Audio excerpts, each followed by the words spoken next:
Hello, ladies and gentlemen, meron lang po akong ibabahagi sa inyo.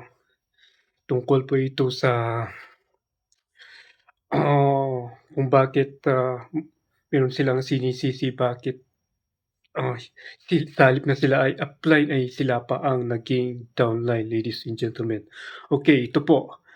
Um, Nung nilatag po sa akin ang marketing nung, pinresent po nila ang marketing plan po ng Iconic, ang product presentation, marketing plan. So, naintindihan ko po siya. Ang ganda po ng marketing plan, ladies and gentlemen. Maganda po yung product, maganda po yung marketing plan, ang compensation plan, ang ganda-ganda. Kaya po, sabi ko, sasali na ako. Kaya pagkatapos po ng presentation ng Iconic, ay sumali na po ako. Sabi ko kay Sir Kavish, ang nakakakilala kung sino po yung nakakakilala po kay Sir Kavish. So, ang bait kasama nito sa Iconic, ladies and gentlemen. So, sabi ko kay Sir Kavish, sali po ako. Then sabi ni Sir Kavish, sino po ang nag-invite po sa inyo? So ngayon, tinawag po namin yung nag-invite sa akin, ladies and gentlemen. Tinawag po namin yung nag-invite sa akin at tinanong po namin kung sino ang kaniyang nag-invite po sa kanya. Ngayon, nalaman po namin na yung nag-invite po sa kanya ay hindi po nag-join. At ito naman pong si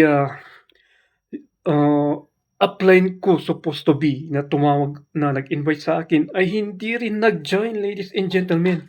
Ngayon, ang policy po ng company ay kung sino ang unang magbabayad, kung sino ang unang magpipiin, cash po talaga yan. It's either online, it's either cash or online. Kasi pwede naman tayong mag-market online. I-send mo lang yung link at pwede nilang mag-fill up sa iyong link at magiging downline mo na yun at magbabayad po sila sa GCash. At ang kanilang product po ay darating sa kanilang address kung saan nilagay nila doon sa kung saan sila nag-sign up sa link na binigay po niyo, ladies and gentlemen. So ngayon, dahil nga hindi sila nakapagbayad, nakapag-join, ako gusto ko ng sumali kasi gusto ko ng simulan, gusto ko ng mag-start, gusto ko ng kumita. Kasi ang ganda-ganda ng product at ng compensation plan, kaya pumasok po ako. Ngayon, ito namang mga nag-invite hanggang ngayon, magti-3 weeks na po yata magti-3 weeks na po yata, hindi pa rin sila sumali, ladies and gentlemen. So, ini-encourage ko sila na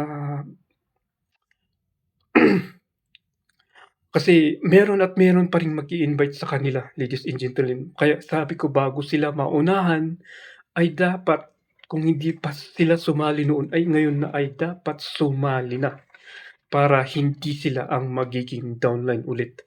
Okay, yan po ang aking mai-share sa inyo, ladies and gentlemen. Wala po kayong dapat sisihin kung kayo supposed to be ay upline ay naging downline kasi nga merong policy ang company. Okay. Kung gusto nyong maging upline, pasok na kayo agad. Magbayad na po kayo. So sa mga interesado po dyan, comment lang po kayo sa video na to. PM nyo po ako at kontakin nyo po ako sa aking contact number. Nasa Facebook ko po, nasa YouTube ko na rin at nasa TikTok ko na rin po. Okay. Okay, follow, like, comment, and share po para updated po kayo sa ating mga videos. Salamat po.